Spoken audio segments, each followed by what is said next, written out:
I hope and pray and I request the superior courts to play their part here and give Imran Khan his due. जहाँ पर उसका हक बनता है वो जीत चुका है, उसको मान लें कि वो जीत चुका है। बिल्कुल। सिस्टम कहाँ रहा? मैंने इसलिए बचा खुचा वर्ड इस्तेमाल, सिस्टम तो बढ़ गया। मैंने इसलिए सिस्टम पूरा नहीं कहा, मैंने कहा बचा खुचा जो निज़ाम है ना वो। देखें बात ये है कि अब आप मुझे बताएं कि पाकिस्तान तहरीक इंसाफ के पास ऑप्शंस फिर क्या है। लेट्स से आप ये कह रहे हैं कि जी उनको, हाँ ये बात आप उनको माइक दे दें, उनको माइक दे दें जिन्होंने करना कुछ नहीं। ये सेंट्रल पंजाब से PMLN का कंप्लीट वाइट वॉश था और जो उनको जो कुछ मिला है वो बलूचिस्तान से जो मिला है और साउथ पंजाब से जो उन्होंने उठा लिए थे कुछ लोग जो कि बड़े तगड़े कैंडिडेट्स थे और वो नहीं हारे डिस्पाइट एवरीथिंग, वो नहीं हारे। सहाफ़ी जो हैं पाकिस्तान के अंदर वो इस बात को तस्लीम करते हैं कि धांधली हुई थी, उसकी जो मैग्नीट्यूड है उसके ऊपर फटा हो सकता है, बहस हो सकती है कि वो ज़्यादा था या ये कुछ लोगों का क्या ख्याल है कि जी 15, 16 और 18 सीटें थी पिछली दफ़ा, इस दफ़ा ज़्यादा है। कुछ लोगों का ख्याल है कि जितनी पिछली दफ़ा थी उतनी इस दफ़ा है, वो दोनों दफ़ा 15-16 है। कुछ लोगों का ख्याल है कि नहीं पिछली दफ़ा भी 50 थी, इस दफ़ा भी 50 है। हाँ, मियाँ मोहम्मद अज़हर साहब बहुत बड़ी एग्जाम्पल है। 2002 में मियाँ मोहम्मद अज़हर साहब काफ लीग के सदर हुआ करते थे, प्राइम मिनिस्टर के कैंडिडेट थे। हम मुस्लिम लीग हम ख्याल उस वक्त इसका नाम था, फिर वो कायद आज़म बनी, कैंडिडेट थे वज़ीर आज़म के और दोनों हल्के अपने हार गए थे। लाहौर का हल्का भी हार गए थे और फिर जलील शरकपुरी साहब से वो शरकपुर की एक सीट भी हार गए थे। मतलब पाकिस्तान तहरीक इंसाफ साहब ये है कि 2013 में उन्होंने रेगिंग की धांधली का शोर मचाया, 35 पंचरों की कहानी थी, 4 हल्के खोल दो, 4 हल्के खोल दो, पूरे मुल्क को उन्होंने आगे लगाए रखा। और इवेंचुअली अगर हम चेक कर रहे हैं उनके जो तमाम दावे थे वो कुछ इस कदर साबित तो नहीं हुए। 2013 में कोई इस किस्म की धांधली भी नहीं हुई थी। 2018 में नून लीग यही कहती रही कि हमारे साथ धांधली हो गई। अब पाकिस्तान तहरीक इंसाफ की बारी दोबारा आ गई है। पाकिस्तान तहरीक इंसाफ अब टेम्परेचर को कहाँ तक उठाना चाहती है? अगर तो वो सिर्फ 1 या 2 दिन एहतजाज करके 2 दिन 3 दिन मुल्क बंद करके लोगों को तंग करके अपना शौक पूरा कर लेंगे तो फिर तो ठीक है। लेकिन अगर वो मामला जो हैं वहाँ से आगे चले जाते हैं, वहाँ पर अगर फ़र्ज़ करें जो एहतजाज हैं वहाँ पर तकरीरें की जाती हैं और पता है आपको कि वो जो इनके लकी मरवत से साहब जीते हैं वो तो अजीबोगरीब किस्म की तकरीरें करते हैं। नाम लेना कौन है? अस्सलाम वालेकुम and welcome to NDM special transmission. मैं हूं हसन इफ्तिखार और मेरे साथ हैं एज यूजुअल अली वारसी साहब। आज हम डिस्कस करेंगे पाकिस्तान के अंदर पाकिस्तान तहरीक इंसाफ ने जो एहतजाज की कॉल दी है, वो एहतजाज करना चाहते हैं और एहतजाज किस बात का कि उनका कहना है कि उनकी 190 नशिस्तें थी जो कि कौमी असम्बली की उनको मिली थी सिलेक्शन में, लेकिन उनसे वो चोरी कर ली गई हैं। 190 एक बहुत बड़ा नंबर है अली, 190 का वो फिगर दे रहे हैं। मैं कह रहा हूँ कि फिर 265 पे इलेक्शन हुआ था, सारी का फिगर दे देते फिर। हाँ, ये आपका आर्गुमेंट दुरुस्त है, मगर आपके ख्याल में कितने को होगा उनका असल नंबर? मेरा ख्याल है इस वक्त अली अगर हम एक कंजर्वेटिव फिगर लें तो तकरीबन 25 से 30 सीटें ऐसी ज़रूर होंगी जिनके ऊपर पाकिस्तान तहरीक इंसाफ जो शोर मचा रही है या शोर कर रही है, शायद अगर हम उसको इन्वेस्टिगेट किया जाए तो उसके अंदर से कुछ बात निकलेगी ऐसी कि शायद उनका क्लेम ठीक है। तो मेरा ख्याल है अगर वो डाल ली जाए तो 125 सिंपल मेजॉरिटी तो बन जाती है। और इस बात पर हमें कोई अब शक नहीं है कि इमरान खान साहब इतने मकबूल ज़रूर हैं कि अगर इमरान खान साहब खुद बाहर होते, उनकी पार्टी का बल्ला उनके पास मौजूद होता तो सिंपल मेजॉरिटी का शायद वो 2/3 अक्सरियत ले जाए। नहीं, अगर वो बाहर छोड़ें इलेक्शन वाले दिन जो कुछ मेरा ख्याल है इलेक्शन वाले दिन उनको तकरीबन जो अब उनकी 90 के करीब सीटें हैं इसमें 15 के करीब 20 के करीब का एक उनका है जो जेन्युइन उनका कंसर्न होगा और वो बनता भी होगा। कई ऐसे हल्कों में मुझे और आपको खुद पता है, हम इलेक्शन डे पे यहीं थे, उससे पहले कवरेज करते रहे। अब एग्जांपल के तौर पे यार ये सलमान अकबर साहब का हल्का देख लेना, there is no chance in hell that one Chaudhry can win that seat. कोई चांस ही नहीं है दूर हसन, मेरा ये ख्याल है कि ना उनका क्लेम थोड़ा सा ज़्यादा एग्जैजरेटेड है 190 का, मगर मेरा ख्याल है कि it could have easily been simple majority dropped off रफली 50 सीट्स। हाँ तो 50 अगर उनके पास होती तो सिंपल मेजॉरिटी बन गई थी ना। 134 पे सिंपल मेजॉरिटी बन गई और मेरे ख्याल में 140 के करीब तो उनकी सीट्स हैं ही हैं। उसमें कराची की सीट्स हैं, लाहौर की सीट्स हैं, इस्लामाबाद रावलपिंडी की सारी सीटें, पूरी की पूरा इस्लामाबाद रावलपिंडी क्लीन अप हो गया। हालांकि वो सारा जीते हुए थे, सब कुछ हार गए लेकिन एग्जैक्टली उसके अलावा कुछ सीट्स जो हैं वो दीगर शहरों की भी हैं। तो मेरा ख्याल है कि ये सारा कुछ मिला के एंड मैं सियालकोट की सीटें हैं, तो मेरा ये ख्याल है कि ये सेंट्रल पंजाब से PMLN का कंप्लीट वाइट वॉश था और जो उनको जो कुछ मिला है वो बलूचिस्तान से जो मिला है और साउथ पंजाब से जो उन्होंने उठा लिए थे कुछ लोग जो कि बड़े तगड़े कैंडिडेट्स थे और वो नहीं हारे डिस्पाइट एवरीथिंग, वो नहीं हारे। या कसूर से उनकी 2-3 जो रूरल एरियाज़ की सीट्स हैं, या लाहौर से मेरा ख्याल है उनकी कुछ अच्छी सीटें, राना मुबशिर की सीट है या सरदार या सादिक की सीट थी, ये रूरल एरियाज़ इसके अंदर काफ़ी ज़्यादा लगते थे, तो उन एरिया से वो जीते हैं। मगर अर्बन सेंटर से तो they have been completely wiped out in my opinion. और मेरा ये ख्याल है कि इसमें बहुत जॉब है आर्मी की भी, कि उन्होंने जो धांधली करनी थी वो ठीक तरीके से नहीं की। 2018 में की थी, वो प्रॉपर तरीका था। They had a plan in their minds. और मेरा ख्याल है कि कोर कमांडर्स की जो मीटिंग थी जिसके अंदर ये कहा गया कि जी आप नवाज शरीफ साहब के साथ एक ओपन कर लें चैनल, और शहबाज शरीफ साहब से इसीलिए मुलाकात भी की थी बाजवा साहब ने। तो उसके बाद एक और भी उन्होंने प्लान बनाया था जिसके बारे में कहा जाता है कि जनरल फैज़ ने वहाँ पर ब्रीफिंग दी थी, जिसमें उन्होंने कहा था कि जी अगर हम कोई बहुत ज़्यादा मसला भी हुआ और हमारे से इलेक्शन डे तक सारा कुछ मैनेज ना हो सका तो हम इलेक्शन डे को भी मैनेज कर लेंगे। और इलेक्शन डे को मैनेज करने के लिए फिर उन्होंने ये किया था कि जो पोलिंग एजेंट्स थे उनको इलेक्शन के फ़ौरन बाद ही निकाल दिया गया, पोलिंग स्टेशन से निकाल दिया गया था। और जो काउंटिंग की गई थी और जो फॉर्म 45 बनाए गए थे वो 5 बजे से ही काम शुरू हो गया था, विच इज़ वाई रात को 1 बजे तक 12 बजे तक। और फिर आपको याद है फैफन की रिपोर्ट है, फ़खर दुरानी की रिपोर्ट है द न्यूज़ के अंदर, जिसके अंदर उन्होंने बताया कि 95% जो पोलिंग जो फॉर्म 45 थे 2018 के इलेक्शन के, वो उसके ऊपर किसी के साइन मौजूद नहीं थे, किसी के अंगूठे मौजूद नहीं थे। अब आपको जो फॉर एग्ज़ाम्पल जो हल्का है मैं भूल रहा हूँ हल्का, जिसके बारे में बात भी हुई गुज़िश्ता रोज़ के, फरहान विर्क साहब ने एक ट्वीट जो है वो की थी जिसके अंदर उन्होंने बताया कि जी ये जो हल्का है इसकी सारी जो डिटेल्स हैं वो ख़ुद पाकिस्तान तहरीक इंसाफ ने दी है, और कुछ पोलिंग जो वो फॉर्म 45 है उनके ऊपर अंगूठे हैं, सिग्नेचर्स हैं, कुछ के ऊपर नहीं है, ये फॉर्ज्ड भी हो सकते हैं। Half of them might be forged, half of them might not be. मगर द थिंग इज़ के everywhere they had plan, they had the form 45। जो 2024 है उसके अंदर फॉर्म 45 मिल गए, 2018 में नहीं मिले थे, which is why I think कि जो फॉर्म 45 और 47 है उसके जो अंदर जो मैसिव डिस्क्रिपेंसीज हैं वो उसकी वजह ये है कि फॉर्म 45 जो है वो मिल रहा था। पहले जो फॉर्म 45 थे उनकी बेसिस पर 47 बनाया गया था, अब 47 बना लिया गया, लेकिन 45 जो है वो इतना वसूल ही नहीं किए गए। अच्छा, फिर अब वो 45 जो हैं उनकी क्या वैरासिटी क्या है, ये एक क्वेश्चनेबल चीज़ है। वो रहेगा सवाल ना, वो रहेगा कि जो उनके पास अब 45 है उनकी कितनी को उनको कितना, क्योंकि इलेक्शन कमीशन तो कह सकता है ना कि जिस तरह आपने कहा कि ये फौज है हम इनको मानते नहीं है, ओरिजिनल है नहीं, और फिर then the onus of proof इनके ऊपर पीटीआई के ऊपर आ जाएगा कि वो उसका फॉरेंसिक कराएंगे, फिर साबित कौन करेगा कि सेम पेपर था। इनका एक लॉन्ग ड्रॉन आउट प्रोसेस होगा। अच्छा अली, एक आपने जो बात सारी की इसके अंदर इंपॉर्टेंट ये तो चले हम मान रहे हैं, इस्टेब्लिश ऑब्वियसली हो चुका हुआ है। खैर वैसे लिए आपस की बात है कि मैं और आप तो मान रहे हैं कि ठीक है धांधली हुई पीटीआई के ख़िलाफ़ और सब कुछ हुआ। हमारे पीटीआई के बहुत सारे दोस्त जो हैं उन्होंने आज तक ये कभी नहीं माना, उनसे आज भी बात करें कि ये भी 2018 की तरह की धांधली की कोशिश, तो वो कहते हैं 2018 में तो धांधली हुई नहीं थी। नहीं, मेरा ख्याल है कि सहाफ़ियों की हद तक तो ये बात बड़ी क्लियर है। सहाफ़ी जो हैं पाकिस्तान के अंदर वो इस बात को तस्लीम करते हैं कि धांधली हुई थी, उसकी जो मैग्नीट्यूड है उसके ऊपर फटा हो सकता है, बहस हो सकती है कि वो ज़्यादा था या ये कुछ लोगों का क्या ख्याल है कि जी 15, 16, 18 सीटें थी पिछली दफ़ा, इस दफ़ा ज़्यादा है। कुछ लोगों का ख्याल है कि जितनी पिछली दफ़ा थी उतनी इस दफ़ा है, वो दोनों दफ़ा 15, 16 है। कुछ लोगों का ख्याल है कि नहीं पिछली दफ़ा भी 50 थी, इस दफ़ा भी 50 है।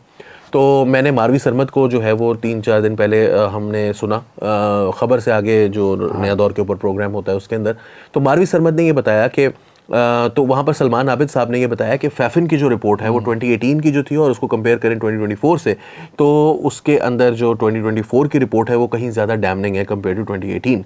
लेकिन मारवी सरमद ने बताया कि क्योंकि she was in the thick of the things in 2018, वो HRCP की तरफ से इलेक्शन मॉनिटर थी और पूरे पाकिस्तान से वो चीज़ें चेक कर रही थी, तो फैफिन जो है उसकी 2018 की रिपोर्ट जो है वो बहुत ज़्यादा वाटर्ड डाउन थी। उसके अंदर हकाइक जो हैं उनको बड़ी हद तक छुपा लिया गया था क्योंकि उनके ऊपर बहुत ज़्यादा प्रेशर था, और इस दफ़ा उस तरह का प्रेशर नहीं है। विच इज़ अगेन मेरे नज़दीक ये आर्मी की ही बहुत जॉब हुई ना, फिर के पिछली दफ़ा प्रेशर पाया सी तो अब लोगों को जो गिरफ्तारियां करने का जो काम है वो तो बहुत स्पीड से जारी है, जिसकी वजह से उनको सिंपैथी भी मिल सकती है। हाँ, मियां मोहम्मद अजहर साहब बहुत बड़ी एग्जांपल है। 2002 में मियां मोहम्मद अजहर साहब काफ लीग के सदर हुआ करते थे, प्राइम मिनिस्टर के कैंडिडेट थे, हम मुस्लिम लीग हम ख्याल उस वक्त इसका नाम था, फिर वो कायद आज़म बनी, कैंडिडेट थे वज़ीर आज़म के, और दोनों हल्के अपने हार गए थे, लाहौर का हल्का भी हार गए थे, और फिर जलील शरकपुरी साहब से वो शरकपुर की एक सीट भी हार गए थे। 2002 के बाद 2024 में 22 साल के बाद वो अपने बेटे की सीट पर इलेक्शन लड़े और वो तकरीबन 30-35 हज़ार से 1 लाख से ज़्यादा उन्होंने वोट लिया, 30-35 हज़ार की लीड से जीत गए। उसमें one of the contributing factors उसमें उनकी वो वीडियो थी जो कि इलेक्शन से चंद रोज़ कबल उनको गिरफ्तार करके पुलिस के डाले में पीछे बिठा के एक 82 साल के बुजुर्ग को बनाई गई। तो ये जो ऑप्टिक्स है ना, इन्होंने बहुत ज़्यादा नुकसान भी किया जहाँ फ़ायदा इनका ख्याल था, मगर जहाँ पर काम करने की ज़रूरत थी। आप देखें कि पाकिस्तान जो जनरल बाजवा और फैज़ रजीम थी कहीं ज़्यादा कॉम्पिटेंट थी उस हवाले से कि उन्होंने नवाज शरीफ को और मरीम नवाज को तो जेल में डाला, लेकिन उन्होंने वर्कर्स को छोड़ दिया और इलेक्शन को मैनेज कर लिया। यहाँ पर ये हुआ है कि वर्कर्स को पकड़ लिया गया और इलेक्शन को मैनेज नहीं किया गया, यानी जिस चीज़ को मैनेज करना था वो नहीं किया और जिस चीज़ को मैनेज करना था वो कर लिया। आप देखो ना यार, गंडापुर जो है वो मफरूर है, उनको पर्चे हैं उनके ऊपर क्या, और वो जीत गए, और कितनी लीड से जीत गए। अगर भाई कोई कोशिश कर रहा था मुनज़्ज़म धांधली करने की, उस वक्त प्री प्लान था, तो उनका मसला उनका रास्ता तो रोकते। अच्छा, अब पाकिस्तान तरीके मेरा ख्याल है ये धांधली हुई है मगर गैर मुनज़्ज़म, हाँ, मतलब वो उसी तरह हुआ ना कि बाय द टाइम 6-7 PM जब गिनती शुरू हुई तो उनको एहसास हुआ कि हाथ से गेम निकल रही है।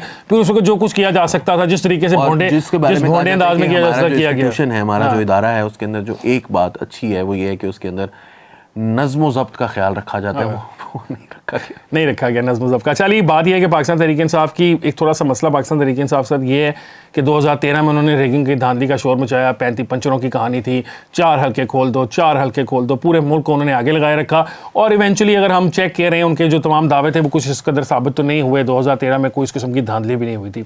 2018 में नून लीग यही कहती रही कि हमारे साथ धांधली हो गई, धांधली हो गई। अब पाकिस्तान तहरीक इंसाफ की बारी दोबारा आ गई है। अब मसला पाकिस्तान तहरीक इंसाफ के साथ ये है कि वो शेर आया वाली बात है। बहुत सारे लोग जो हैं उनकी उस बात पर एतबार करने को तैयार नहीं होते, क्योंकि वो कहते हैं यार आपने 2013 में भी शोर डाला था। अब वो उनके सामने क्या ऑप्शंस अवेलेबल हैं? क्या वो स्ट्रीट प्रोटेस्ट की तरफ जाएंगे? तो उसका हल जो है वो इवेंचुअली तो फिर वो 9 मई के किसी एक और इंसिडेंट की तरफ चला जाएगा ना, क्योंकि जब आप स्ट्रीट पर जाएंगे, लोगों को इश्ताल दिलाएंगे, लोग गुस्सा करेंगे कि हमारा मैंडेट चोरी किया गया, तो फिर मॉब को कंट्रोल करना मुश्किल हो जाता है। अगर आप ना भी उन्हें कहें कि जाके कुछ चीज़ें जला दो, लेकिन उस वक्त चार्ज अप लोग इतने हो जाते हैं कि वो इस तरह की हरकत कर सकते हैं, तो इससे तो PTI को मजीद नुकसान होगा। देखिए, 2013 में तो एवरीवन न्यू कि वो झूठ बोल रहे हैं, सिवाय चंद एंकर हजरात के। हाँ, मीडिया का बहुत बड़ा सेगमेंट था उस वक्त। और एंकर हजरात भी मैं आपको बताऊं कि हसन बड़े कम आहो। बात यह है कि उस टाइम पे आपको याद होगा कि 2013 में एक साहब हैं, बड़ी हाई रेटिंग्स हैं उनकी, पाकिस्तान के one of the most senior journalist, one of the most senior anchor persons. वो उस वक्त से एंकर हैं जब मीडिया आज़ाद हुआ था। मीडिया नया आज़ाद तो खैर अभी तक नहीं हुआ मगर जब मीडिया बना था, इलेक्ट्रॉनिक मीडिया, तो बलूचिस्तान का कोई हल्का, कोई कुरम एजेंसी का कोई हल्का, वो निकाल के वो कहते थे बड़ी धांधली हुई है मेरे पास, ये देखें, ये मेरे पास थैले हैं। और वो कोई JUI का बंदा बैठा था, ये देखें ये थैले हैं। तो they were lying, we all knew. मतलब ये नहीं मैं कह रहा कि वो जो बेचारे बैठे होते थे वो झूठ बोल रहे थे, but it had nothing to do with the धांधली दैट PTI वाज क्लेमिंग कि धांधली हुई है। PTI के उस हल्कों में कैंडिडेट्स भी शायद नहीं थे जिन हल्कों की बात हो रही थी। तो 2013 में उन्होंने झूठ बोला और मीडिया ने उस वक्त बड़ा अच्छा। इत्तेफाक की बात है कि वही एंकर साहब, मैं कहने लगा था यार अभी अली आपने मेरी बात ले ली है कि वही जो है वो फोर फ्रंट पर थे। फिर उनको PMLN वालों ने इतनी गालियां दी हैं कि वो जरा थोड़े से हटे हैं, थोड़ा सा पीछे बैकफुट पे गए, सांस लेने के लिए गए। आप यकीन करें वो दोबारा आएंगे। हाँ, वो दोबारा आएंगे। मुझे लगता है उनका रोमांस है इमरान खान साहब से, आप माने या ना माने, इमरान खान, हाँ, वो अंदर से इमरान खान के सपोर्टर। आपको पता है इमरान खान साहब अब तो खैर इस बात को इतना नहीं मानते, लेकिन एक ज़माने के अंदर जो है खान साहब खुद भी इस बात को एक्नॉलेज करते थे कि जो उनका मीडिया के ऊपर प्रोजेक्शन है या जो आवाम तक पहुंचने का रास्ता है खान साहब के लिए 2008, 9, 10 में बनाया गया। 11 में जाके खान साहब की गुड्डी चढ़नी शुरू हुई ना एस्टैब्लिशमेंट की। उससे जो पिछले 2-3 साल थे उनमें जो उनको एक्सपोजर मिला 2002 से यार। हाँ। अच्छा, अब 2024 में वो साहब जो हैं, अब मेरा पता है प्रॉब्लम इसमें क्या है। मुझे ये नहीं है कि वो झूठ बोल रहे हैं, मैं ये कह रहा हूँ कि वो 2013 में वो झूठ बोल रहे थे और 2018 में उनको उठा लिया गया कि आप हट जाएं यहाँ से, और वो उठकर चले गए। ये बड़ी बहादुरी है कि जिस वक्त मौका हो तब बोल लेते हैं, जिस वक्त मौका ना हो तो उस वक्त उठ के चले जाते हैं। तो यार देखो ना, तो फाइट अनदर डे भी तो है ना, ये भी तो है ना। अगर उसी दिन ही लगे जाए तो फाइट अनदर डे कैसे है? ये बिल्कुल वो वाली बात है कि बंदयाल साहब का फैसला चाहे दुरुस्त हो चाहे गलत हो, होता खान साहब के हक में था। तो ये मीडिया के उमरता बंदयाल जो हैं उनका, लेकिन मैं ये नहीं कह रहा कि धांधली नहीं हुई, वो तो हम पहले हमने तो बात यहाँ से स्टार्ट की है। मगर अब बात यह है कि मुझे आप ये बताएं हसन, आपके ख्याल में जो कल प्रोटेस्ट होने जा रहे हैं, आपने 9 मई का जिक्र किया, मेरा ख्याल है कि क्या आर्मी के अंदर आपके ख्याल में एक और 9 मई के लिए एपेटाइट है? नहीं है। क्या होगा अली? यहाँ पे मसला ख़तरनाक हो रहा है ना। हम प्रोग्राम शुरू से पहले भी बात कर रहे थे कि ये डिपेंड करता है कि पाकिस्तान तहरीक इंसाफ अब टेम्परेचर को कहाँ तक उठाना चाहती है। अगर तो वो सिर्फ 1 या 2 दिन एहतजाज करके 2 दिन 3 दिन मुल्क बंद करके लोगों को तंग करके अपना शौक़ पूरा कर लेंगे तो फिर तो ठीक है। लेकिन अगर वो मामला जो हैं वहाँ से आगे चले जाते हैं, वहाँ पर अगर फ़र्ज़ करें जो एहतजाज हैं वहाँ पर तकरीरें की जाती हैं, और पता है आपको कि वो जो इनके लकी मरवत से साहब जीते हैं वो तो अजीबोगरीब किस्म की तकरीरें करते हैं। मैं नाम बोलता ले हूँ, ना, कौन है? जो मरवत है, शेर अफजल मरवत साहब जो हैं, वो जो हैं अगर जब उनको माइक मिल जाता है तो वो अजीबोगरीब किस्म की तकरीरें करते हैं। तो अगर और कोई पता नहीं, कोई पता नहीं, वो ये भी कह सकते हैं कि फौज के साथ दोस्ती करने की बात हो रही है, खान साहब ने मुझे ऑर्डर दिया है हाँ, कि वो कुछ भी कह सकते हैं ना, मतलब उनके फिल्टर जो है ना, वो फिल्टर दिमाग और ज़बान के दरमियान का एक फिल्टर होता है। खान साहब में भी वैसे नहीं एग्जिस्ट करता, तो वो वैसे उनके which is why he's so favored by Imran Khan. Yes, because Gauhar Khan की मर्जी के खिलाफ भी वो बात कर रहे हो तो गौहर खान के साथ खड़े होकर तो अच्छा मसला ये ना कि अगर वैसे इस किस्म की तकारीर की जाएंगी, अगर उस किस्म के लोगों को माइक्स दे दिए जाएंगे, फिर मसला होगा। अगर बैरिस्टर गौहर हैं, शोएब शाहीन हैं, इस तरह के, या इवन सलमान अकरम राजा हैं, अली ज़फ़र हैं, इस तरह के लोग अगर हों जो कि गुफ्तगू कर रहे हों, तो हम वकला हों, या असल में मतलब जिनको एहसास है कि वैल्यू ऑफ वर्ड्स क्या है ना, आप जो इस्तेमाल कर रहे हैं, इश्ताल लोगों को दिला रहे हैं, उसके बाद हो गया क्या?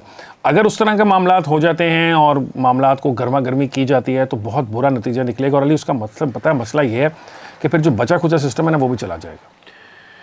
सिस्टम कहाँ रहा? मैंने इसलिए बचा खुचा वर्ड इस्तेमाल किया। सिस्टम तो बढ़ गया। मैंने इसलिए सिस्टम पूरा नहीं कहा, मैंने कहा बचा खुचा जो निज़ाम है ना, वो भी देखिए बात यह है कि अब आप मुझे बताएं कि पाकिस्तान तहरीक इंसाफ के पास ऑप्शंस फिर क्या है? लेट्स से आप ये कह रहे हैं कि जी उनको, हाँ ये बात, आप उनको माइक दे दें, उनको माइक दे दें जिन्होंने करना कुछ नहीं। हाँ ये बात ठीक है। आप ये कह रहे हो कि उनको मार भी पड़ी और अब वो शोर भी ना मचाने दें हम उनको, और उन पर इल्ज़ामात लग रहे हैं और सब कुछ हो रहा है, तो हम क्या करें? अच्छा मज़े की बात ये है ना कि देखो तैयारी तो वो पकड़ रहे हैं, मौलाना फजल रहमान साहब, और वो मिलकर एहतजाज करेंगे इलेक्शन की धांधली के खिलाफ। मौलाना फजल रहमान साहब को नून लीग के शेरों ने हरा दिया खैबर पख्तूनख्वा में, उनके जो ठप्पे थे वो नून लीग के शेरों पे पढ़ते रहे, जो ज़्यादा वहाँ पे गिनती में निकल आए। मतलब मौलाना साहब की मुझे समझ नहीं आई कि अगर कोई धांधली मुनज़्ज़म किस्म की गई उनके खिलाफ, तो किसने की? वो किसने उनको हराया? वो हर जगह पीटीआई वालों से हार गए, अपने घर की खुद भी हार गए, बेटा भी हार गया, गंडापुर से आ रहे हैं, गंडापुर से, और वो मतलब बेटा साहब भी हार गए। मैंने कहा ना, कुछ बचा ही नहीं उनका, सबको जो कुछ लेकर गया वो पाकिस्तान तहरीक इंसाफ है, और वो उन्हीं के साथ बैठ के कह रहे हैं कि इसमें धांधली हो गई और हम एहतजाज करेंगे।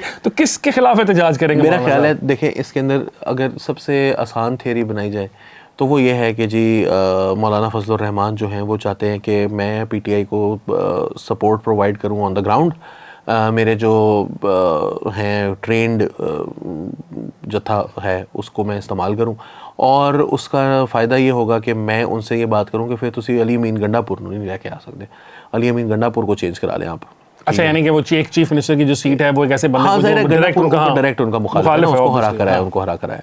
तो अगर वो अली अमीन गंडापुर के लिए सड़कों पर खड़े होकर खजल हो रहे हैं, तो फिर तो मौलाना से बड़ी शख्सियत पाकिस्तान के अंदर कोई नहीं है कि जिसने अपने रूइंस के ऊपर जो है वो मुखालिफ की सियासत को दवाम बख्शने के लिए खुद बुनियादें खोदनी शुरू कर दी। अपनी खंडर तो वो है ही, बुनियादें कोई नहीं, वो खंडर हो चुकी है वो सियासत, लेकिन वो कह रहे हैं कि अपनी खंडर पर खड़े होकर वो, मैं वही कह रहा हूँ ना कि अपने खंडर को हटा के मैं बुनियादें आपकी इमारत के लिए खोद देता हूँ ना, नई बनाने के लिए बनानी खोदनी पड़ेगी। मैं जो है वो मौलाना फजल रहमान के बारे में अब ये एक बात है। दूसरी बात, ये एक थोड़ा सा ट्रिकी मामला इस तरह से बन रहा है कि देखें पीटीआई की तो इस वक्त जो इतने बैटर्ड हैं, इतने लोग उनके गिरफ्तार हैं कि उनके लिए शायद उनके पास ग्राउंड पर जो है वो उस तरह की सपोर्ट मौजूद शायद ना हो। वोट तो उन्होंने दिया, लेकिन आपने देखा, आप भी पोलिंग स्टेशंस पर थे, वो एक दूसरे से बात भी सरगोशियों में कर रहे थे। वोट वो करने के लिए पीटीआई को आए थे, लेकिन वो एक दूसरे से बात भी कर रहे थे, तो वो कानों में खड़े होकर कह रहे थे कि सनू